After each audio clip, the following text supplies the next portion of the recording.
Good afternoon, teacher. My name is Diego Estrella. I am in first year course C. Formative activity.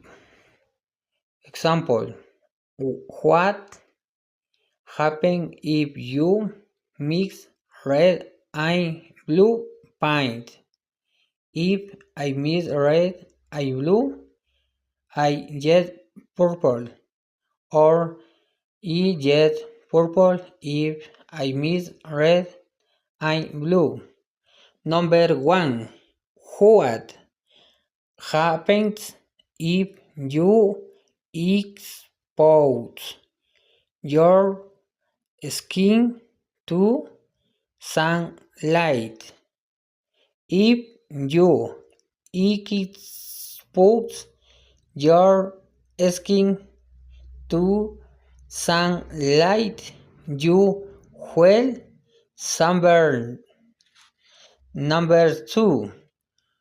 What do people typically feel when they don't get enough sleep?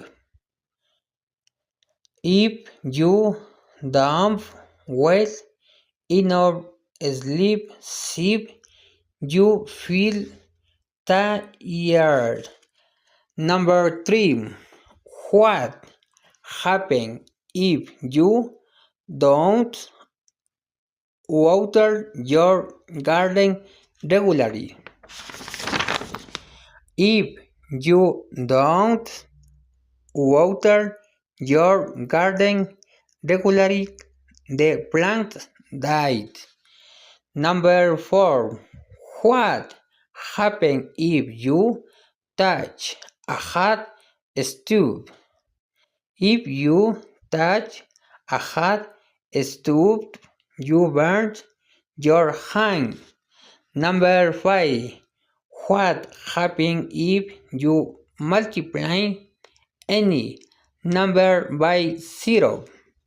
If you multiply any number by 0, you get 0. Thank you, teacher. Goodbye.